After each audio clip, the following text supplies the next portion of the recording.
Estamos con Javier Santolaya. Nada, Javier, un placer poder conversar contigo y conocerte. Hola, Adrián. Primero queríamos conocer un poco a esa persona que está detrás de ese físico, ¿no? Que se ha hecho famoso hablando de física y de ciencias en YouTube. Una de las cosas que nos intriga y seguramente a varios de tus fanáticos es ¿qué ocurre en la niñez de una persona o en la adolescencia o qué sé yo para convertirse en físico, ¿no? En físico. Bueno, primero un saludo a todos los seguidores de Lima y de todas las regiones de América Latina que nos estén siguiendo. Pues realmente mi niñez, digamos que fue bastante normal, en el sentido de que yo era un chico bastante, digamos, regular, y en ese sentido es una cosa que yo ahora noto a la hora de comunicar ciencia, y es que yo no era el típico nerd de libro, y por eso yo creo que también conecto con un público que es menos nerd, y eso me ayuda también para divulgar, porque digamos que mis aficiones y mis hobbies y la forma en que me comunico, mis amigos, todos pertenecen a, digamos, a un sector más normalizado, digamos. Luego soy capaz de llegar a los nerds porque también tengo mi lado nerd, pero gracias a que tuve una adolescencia un tanto normal, pues tengo aficiones que me acercan mucho a un sector muy grande.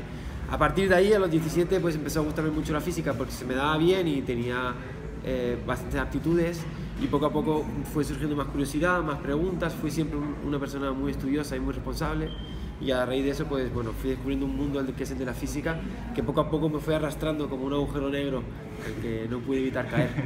Es verdad que cuando tu mamá te dio, esto lo he leído en algún lugar y no sé si sea cierto o no, pero leí algo así como que tu mamá te dio una sonaja y tú la rompiste y en ese momento supiste que ibas a ser físico.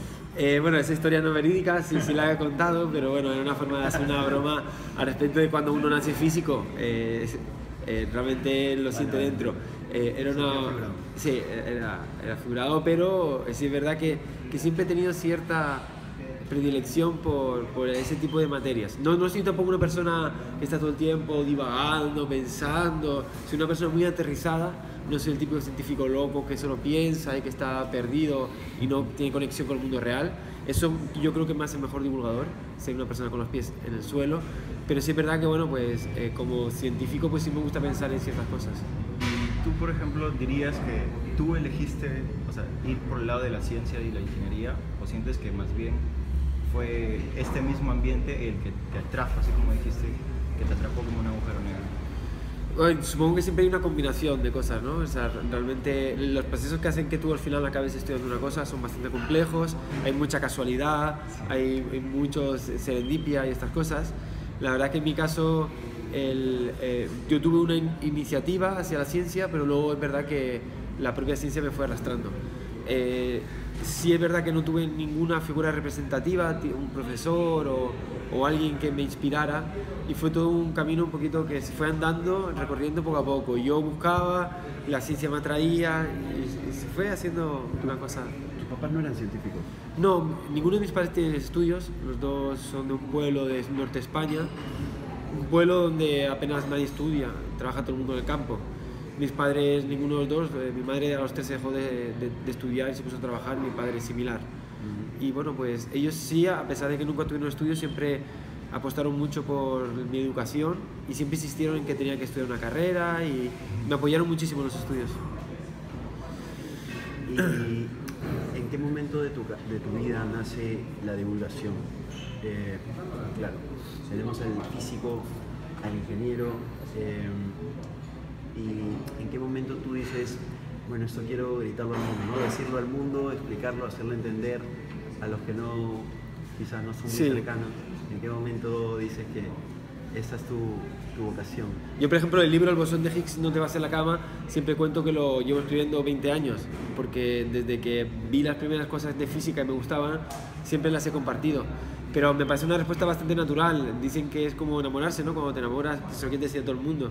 Pero cuando te enamoras de la física también se lo quieres contar a todo el mundo. En mi caso, pues me cruzaba con un vecino, oye, pues mira lo que he leído de tal, o a cualquiera que me encontraba por la calle, cualquiera que me quisiera escuchar, a mi familia, a mis amigos. siempre estaba divulgando porque al fin y al cabo cada vez que yo leía algo interesante se lo quería contar a otra persona. Y así fue un poco como nace ese interés por la divulgación. Luego se fue profesionalizando, dejé de hacerlo con mis amigos y empecé a hacerlo con desconocidos, con grupos, empecé a hacer visitas guiadas en el CERN y de ahí ya fue mi salto a los monólogos, al teatro y stand-up. Y para presentarte en los monólogos, teatro, stand-up, me imagino que tuviste una preparación o solo fue de frente y te lanzaste así. Yo aprendí con las tablas, o sea, propiamente dicho con el escenario. Y fue un recorrido bastante curioso, muy peculiar, muy enriquecedor, bastante masoquista, pero al final del viaje, que todavía estoy recorriendo en realidad, puedo decir que ha sido algo muy bonito y muy exitoso. Yo me subí a un escenario sin saber nada. Fueron el propio público y los compañeros que me fueron guiando. El público ayuda un montón, soy una persona que escucha mucho. Quizás una de mis mejores virtudes es que tengo un espíritu crítico y sé escuchar a la gente que sabe más que yo. Y ahí tuve la suerte de contar con mucha gente que me fue aconsejando. Me iban dando consejos, yo los escuchaba, los iba aplicando. Y a base de escuchar, aplicar, ensayo, error, pues fui aprendiendo sin ningún tipo de base. Y sigo aprendiendo a actuar delante de la cámara, a adoptar un papel, un personaje. Son cosas que voy aprendiendo día a día y que yo creo que me enriquecen como comunicador y estoy súper agradecido de haber tenido tanta experiencia con tanto público. Así que muchas gracias a todos aquellos que fueron a verme y muchas gracias a todos que fueron críticos y supieron decirme con buenas palabras las cosas que estaba haciendo mal. El mundo hispano es, es algo nuevo frente a este mundo de divulgadores científicos, ¿no? Que está agarrando una fuerza interesante en YouTube, ¿no? Que ya lo tiene, ¿no? Ya tiene un impacto en YouTube, tiene unos buenos miles y decenas y hasta centenas de miles de seguidores, si no me equivoco. Pero sin embargo el mundo anglosajón ha estado un poco más adelantado, ¿no? En la televisión, en Estados Unidos, en Europa, o en Inglaterra, perdón, la BBC, grandes cadenas han tenido grandes referentes también. ¿Alguno de ellos en particular del mundo anglosajón? Que a mí me guste. Sí, que te haya inspirado quizás. Pues sí, todos son muy buenos. La verdad es que tienen un nivel de comunicación altísimo y son referentes para todos los que hacemos divulgación. Ellos, como bien dicen, nos sacan bastante camino y los que venimos detrás, pues realmente aprovechamos la estela de los que ya han iniciado. Cuentan con grandes presupuestos, cuentan con grandes producciones, con equipos muy potentes, hacen trabajos muy desarrollados y eso hace que puedan alcanzar cierto tipo de contenido y de forma de expresarlo que a los hispanos todavía nos cuesta. En ese sentido, pues, por ejemplo, a mí me encantan mucho las cosas que hace Brian Greene. Creo que una de las cosas que más me atrajo a la física fue el universo elegante, su documental de 3 vídeos que yo veía con los ojos como platos. También los documentales de Stephen Hawking fueron una base para mí. Con ellos fue donde creció mi pasión por la física. Y por supuesto, pues Neil deGrasse Tyson, que a mí me parece, Cosmos me parece una obra maestra y el mejor trabajo que se ha hecho en la historia de la divulgación. El de Carl y el de Neil, ambos. El de Carl no lo he visto.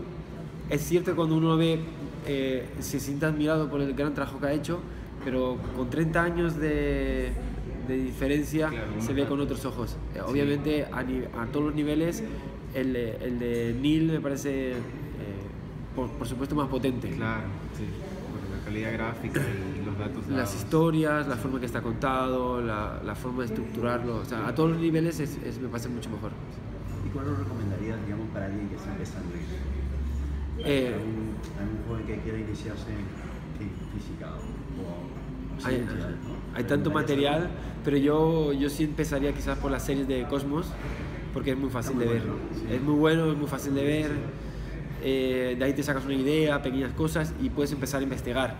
Luego toma libros, cualquier libro. Yo creo que hay muy pocos libros que yo haya tomado, haya leído y haya tirado. Tirarlos literalmente no los tiro ninguno, pero hay veces que sí yo hago reseñas de libros y a veces digo este libro no, y lo tiro para atrás. Y yo creo que lo he hecho con 1 o con 2, muy pocos, de cientos que leo. A ver, de mi parte ya eso creo que es toda la pregunta acerca de divulgación en específico que tengo para ti. Pero, a ver, monólogos sobre tablas. Después tienes canal de YouTube, tienes participación en medios también, tienes además tus estudios en ingeniería y PhD. Bueno, yo tengo algunas hipótesis, ¿no? ¿O has descubierto para ti el tema de la teleportación cuántica o tienes un hermano gemelo que no nos quiere contar? Gracias. ¿Cuál es el secreto para tanta actividad? Pues es una gran pregunta porque la verdad es que yo mismo lo veo y me sorprende. He creado una carrera de divulgación en 3 años, que hace 3 años no sabía lo que era hablar, o sea, realmente era un inepto delante del público. En 3 años he creado una carrera de comunicación, me parecen tiempos absolutamente asombrosos que yo haya aprendido tan rápido, pero me siento muy orgulloso y básicamente no hay secretos, es mucho trabajo, mucha planificación, mucho respeto al público y al resto de personas que trabajan en mi campo. Y lo que comentaba antes, quizás para mí es lo más importante, tener un juicio crítico contigo mismo, saber escuchar a las personas que saben más que tú y tener muchas orejas, o sea, realmente estar pendiente de todo, de cuando una persona se te acerca y te dice algo, le escuchar, intentar aprender de lo que te dicen otros, observar lo que hacen otros y siempre intentando analizar cómo puedes hacerlo mejor. A través de planificación, trabajo y mucha escucha, pues yo creo que vas evolucionando y en mi caso pues me siento muy contento de haber progresado porque para mí era un verdadero reto. Me parece que un fan envió una pregunta bastante curiosa. Sí, a ver, ahí ya me lanzaron la pregunta para que te la haga. Me dijeron si es que ahorita estás con pareja tú o no. ¿Pareja? ¿Con novia? ¿Con novia? No. No, entonces la pregunta va, si tuvieras que elegir un tipo de novia, ¿qué tipo sería? Y si es que te gustaría que fuera física también. Ajá, qué interesante la cuestión. Pues la verdad es que en mi vida siempre me he ido acercando a personas que son lo más contrarias a mí de lo que he podido encontrar. Contrarias en el sentido, yo lo llamaría complementarias, porque a mí siempre me ha atraído lo que yo he visto que yo no tengo. Entonces, me atraen mucho las personas que piensan de forma diferente a la que pienso yo. En ese sentido, las personas científicas, soy capaz de anticipar cómo van a pensar las cosas y no me sorprenden. Y para mí es muy importante en otra persona que me sorprenda, que me agite, que me hagas, que me descoloque. Y eso lo he observado yo mucho en personas que no son del ámbito científico. Personas que no son del ámbito científico piensan de forma diferente, están continuamente sorprendiéndome y me enganchan. O sea, a mí siempre me enganchan personas que me sacuden. Sí, no. Y yo también concuerdo con eso. Entonces nunca he tenido ninguna novia física ni del ámbito científico. Ha sido una abogada, una actriz, con músico y ahora estoy empezando con otra abogada. Decía un libro que leí, Pérez Zupiñán es un autor español. ¿Lo conozco? ¿Es amigo mío? Sí, bueno, leí un libro de Pérez, Ladrón de Cerebros. Sí, muy bueno. Y decía que algunas cuestiones que le planteaban algunos de sus amigos científicos era, hombre, te la pasas metido en el CERN, por ejemplo, ¿no? En un laboratorio, investigando la ciencia por la ciencia, que aparentemente en ese momento no tiene una utilidad práctica inmediata. Y puedes estar días, ¿no? O meses hablando de los bosones o qué sé yo, leptones o alguna partícula subatómica. Qué pena debe ser, o sea, qué triste debe ser tu vida social, ¿no? O qué te llevas a tu casa, ¿no? O qué le cuentas a tus hijos, etc. Entonces, bueno, la respuesta a este amigo